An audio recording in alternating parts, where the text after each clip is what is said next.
வணக்கம். ஸ்வீட் எடு கொண்டாடுங்கிற மனநிலையில் தான் இந்தியா முழுக்க இன்னைக்கு இருக்கு. இந்தியாவில் பிஜேபி ஆளாத மாநிலங்களில் இருக்கக்கூடிய அந்த ஆளுநர்களுக்கு மிகப்பெரிய சாட்டை அடியை கொடுத்திருக்கிறது உச்சநீதிமன்றம். என்ன தீர்ப்பு, என்ன கதை, என்ன மாதிரியான விளைவுகளை அது ஏற்படுத்தியிருக்கிறது, என்ன மாதிரியான அதிர்வலைகளை இந்தியா முழுக்க கொண்டு வந்திருக்கிறது, இது அத்தனைக்கும் ஒரே காரணகர்த்தா நம்முடைய மாண்புமிகு முதல்வர், எங்களுடைய தலைவர் முத்துவேல் கருணாநிதி ஸ்டாலின் அவர்கள் மட்டும்தான் என்பதை இன்றைக்கு இந்தியா முழுக்க உச்சரித்து கொண்டிருக்கிறது. நம்முடைய முதல்வர் இன்றைக்கு சட்டமன்றத்தில் தெரிவித்ததை போல் இந்த தீர்ப்பு என்பது தமிழ்நாட்டுக்கு மட்டுமல்ல, இந்தியா முழுமைக்குமான தீர்ப்பு என்பதை நிச்சயமாக நாம் அனைவரும் கைதட்டி கொண்டாட வேண்டும். வணக்கம். உதயம் சவுத் நேயர்களுக்கு அன்பு வணக்கம். இன்றைக்கு உச்சநீதிமன்ற தீர்ப்பின்படி நம்முடைய ஆளுநர் RN ரவி அவர்களுக்கு மிகப்பெரிய சாட்டை அடி கிடைத்திருக்கிறது. மிகப்பெரிய டேஷ் டேஷ் டேஷ் அடி கிடைத்திருக்கிறது அப்படின்னு தான் சொல்ல முடியும். ஏன்னா அந்த வார்த்தையை பயன்படுத்த முடியாது. அந்த ஆளை அடித்த மாதிரி லெஃப்ட் ரைட்டுன்னு நம்ம 2 காலில் போட்டிருப்போம்ல, அதை கழட்டி அடித்தா எப்படி இருக்குமோ அந்த மாதிரி ஒரு அடியை கொடுத்திருக்கிறது. நீங்கள் செய்தது இல்லீகல், எரோனியஸ் அப்படிங்கிற நானெஸ்ட் அப்படிங்கிற ஒரு வார்த்தையை வேற பயன்படுத்தியிருக்காங்க. அதாவது இது எல்லாமே சட்டத்துக்கு புறம்பானவை அப்படிங்கிற ஒரு வார்த்தையை பயன்படுத்தி உச்சநீதிமன்ற தீர்ப்பை கொடுத்திருக்கிறார்கள்.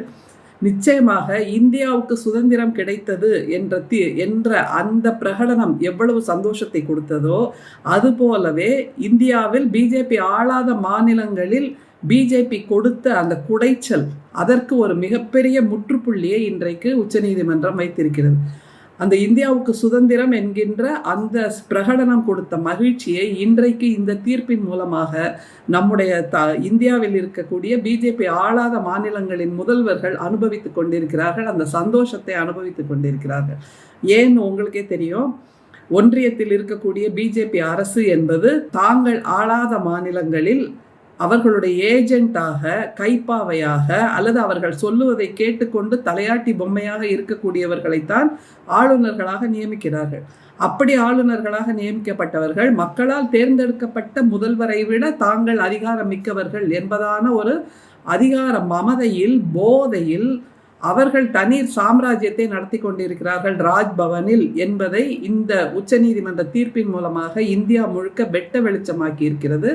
அதை தவிர சட்டமன்றத்தில் மக்களால் தேர்ந்தெடுக்கப்பட்ட பிரதிநிதிகள் முடிவெடுத்து அனுப்புகின்ற அந்த மசோதாக்களை உடனடியாக ஒப்புதல் கொடுக்காமல் அது மேலேயே ஏறி உட்கார்ந்துக்கிட்டு சாப்பிட்றது, தூங்குறது, நேரத்தை கடத்துவது, அவர்கள் இஷ்டத்துக்கு விழாக்களை நடத்தி கொள்வது, தமிழ்நாட்டு மக்கள் கொடுக்கின்ற வரிப்பணத்தில் தான் ராஜ்பவன் என்ற அத்தனை ஏக்கர் பங்களாவில் ஆளுநர் RN ரவி சந்தோஷமாக குடியிருந்தார்.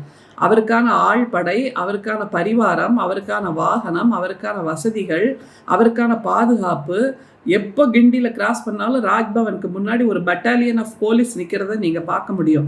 அதுவும் யாருமே உள்ளே நுழைந்து விட முடியாத மாதிரி பேரிகேட்லாம் போட்டு அவ்வளவு பாதுகாப்பாக காக்கா கொசு கூட உள்ளே வர முடியாத மாதிரி அத்தனை பாதுகாப்போடு அவர் வாழ்ந்து கொண்டிருக்கிறார். அவருக்கு ஒரே வேலை நம்முடைய சட்டமன்றத்தில் நிறைவேற்றப்படுகின்ற மசோதாக்களுக்கு ஒப்புதல் கொடுப்பது மட்டும்தான்.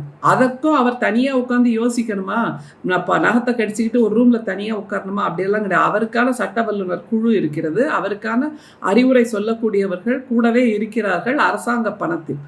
அந்த மாதிரியான வசதிகளை வைத்துக்கொண்டு கூட தமிழ்நாட்டுக்கு எதிராக, தமிழ்நாட்டு மக்கள் நலனுக்கு எதிராகத்தான் இவர் என்றைக்கும் செய்து கொண்டிருந்தார். தமிழகம் என்றுதான் பெயர் இருக்க வேண்டும்.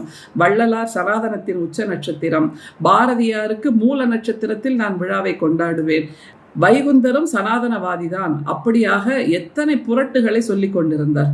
அதே மாதிரி GU போப் போன்றவர்கள், கால்டுவெல் போன்றவர்கள்லாம் அவர்களுடைய சித்தாந்தத்தை இங்கே கொண்டு வந்து திணித்தார்கள். கால்டுவெல் படிக்கவே இல்லாத தற்கூரி என்று சொன்னவர் தான் இவர். இப்போ மிக சமீபத்தில் கம்பன் விழாக்கள் நடத்துகின்ற தமிழக குழுக்களை கூப்பிட்டு கிட்டத்தட்ட 500 பேருக்கு மேலே அங்கே வந்திருக்காங்கன்னு கேள்விப்பட்டோம். அந்த கம்பன் குழுக்களை எல்லாம் கூப்பிட்டு இவர் என்னவோ கம்பராமாயணத்தை கையில் தூக்கி கொண்டு கொண்டாடி கொண்டிருக்கிறார். அதற்கு நம்முடைய தமிழறிஞர்களும் அங்கே போயிட்டு வர்றாங்க. அதுதான் மிக மனவேதனைக்குரிய ஒரு விஷயம். வான்னு கூப்பிடுறதுனாலேயே எதிரி வீட்டுக்கு நம்ம போயிடுவோமா? நம்முடைய தமிழ்நாட்டை, தமிழ் மொழியை, தமிழக மக்களை கேலி கூத்தாக்கி கொண்டிருக்கின்ற ஒரு ஆளுநரின் அழைப்பை கூட மறுதளிக்கக்கூடிய துணிச்சலை இவர்களுக்கு, தமிழறிஞர்களுக்கு தமிழ் மொழி கொடுக்கவில்லையா? அதுதான் ஒரே கேள்வி. அப்படின்னா அவர்களும் கூழை கும்பிடு போடுகின்றார்கள் தானே. அப்படி கூழை கும்பிடு போட்டுவிட்டு மேடை ஏறி தமிழை பேசி கைதட்டலையும் ரூபாயையும் வாங்கிட்டு போறதுல என்ன விதத்துல நியாயமா இருக்க முடியும்? அப்படியாக தமிழக மக்களுக்கு விரோதமாக செயல்பட்ட ஒரு ஆளுநருக்கு நம்முடைய மாண்புமிகு முதல்வர் மிகச்சரியான பாடத்தை புகட்டி இருக்கிறார்.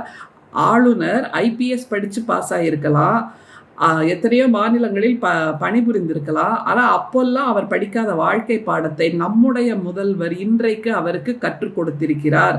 நீங்கள் குட்ட குட்ட குட்ட குனிவதற்கு தமிழர்கள் ஏமாளிகள் அல்ல. நீங்கள் குட்ட குட்ட குனிவதற்கு தமிழர்கள் பயந்தாங்கொழிகள் அல்ல.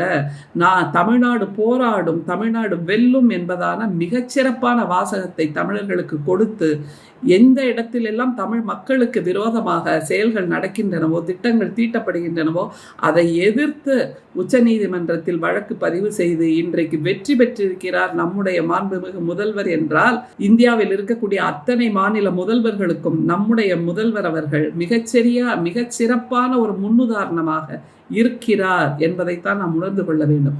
இனிமேல் இந்தியாவில் இருக்கக்கூடிய எந்த மாநிலத்து முதல்வர்களும் மக்களால் தேர்ந்தெடுக்கப்பட்ட முதல்வர்கள் நிச்சயமாக அஞ்ச தேவையில்லை. அவர்கள் அந்த மாநிலத்து மக்களுக்கு விரோதமாக ஆளுநர்கள் செயல்படுகிறார்கள் என்றால் உச்சநீதிமன்றத்தை அணுக முடியும் என்கின்ற நம்பிக்கையையும் இந்த தீர்ப்பு கொடுத்திருக்கிறது.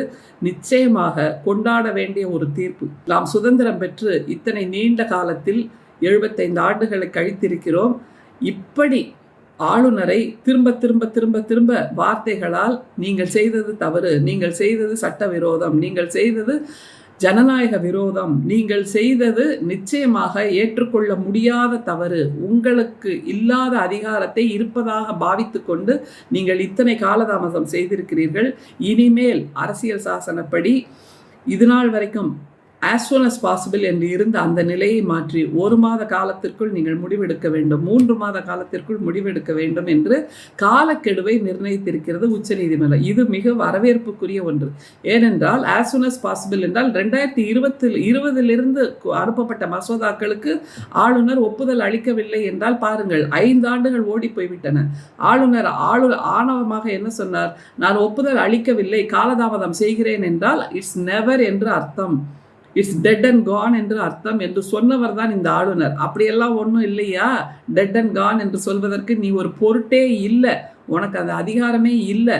நீ சட்டமன்றம் சொல்லுகின்ற மசோதாவுக்கு ஒப்புதல் கொடுக்க வேண்டியதுதான் உன்னுடைய கடமை என்பதாக உச்சநீதிமன்றம் மிகப்பெரிய சாட்டை அடியை கொடுத்திருக்கிறது.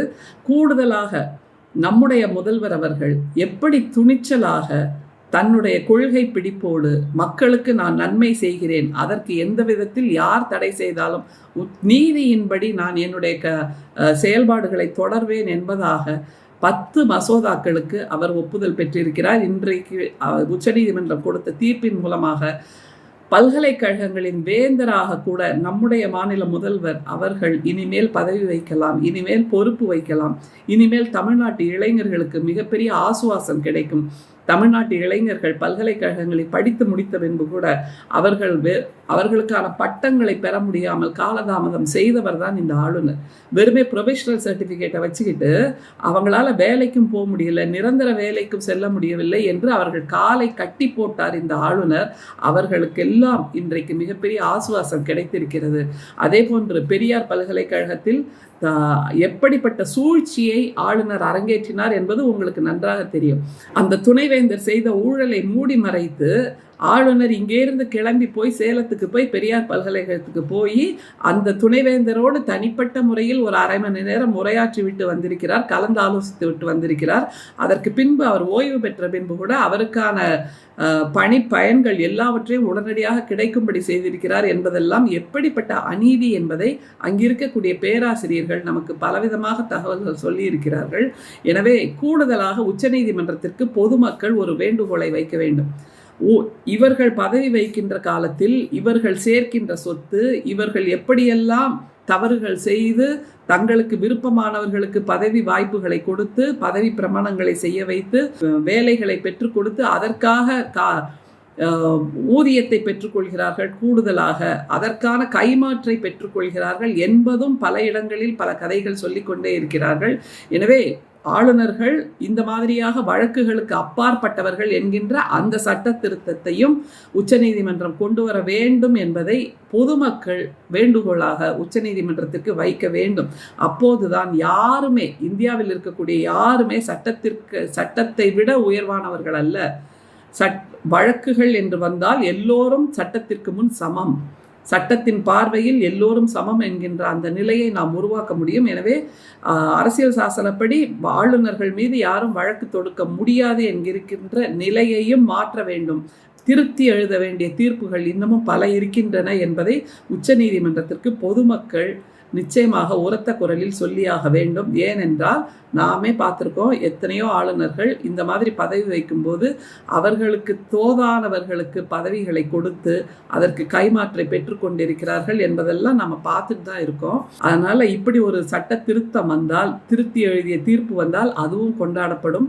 நிச்சயமாக நம்முடைய மாண்புமிகு முதல்வர் அவர்களின் செயல்பாடுகள் தமிழக மக்கள் நலம் சார்ந்ததாக, தமிழக மக்களின் வாழ்க்கை சார்ந்ததாக, அவர்களுடைய உயர்வுகள் சார்ந்ததாக, அவர்களுடைய வேலை வாய்ப்புகள் சார்ந்ததாக இருக்கின்றன என்பதற்கு மீண்டும் ஒரு சாட்சி தான் இன்றைக்கு உச்சநீதிமன்றம் ஆளுநருக்கு கொடுத்திருக்கக்கூடிய சாட்டையடி பிளஸ் டேஷ் டேஷ் அடி என்பதை மறந்துவிடக்கூடாது. நிச்சயமாக கொண்டாடுவோம்.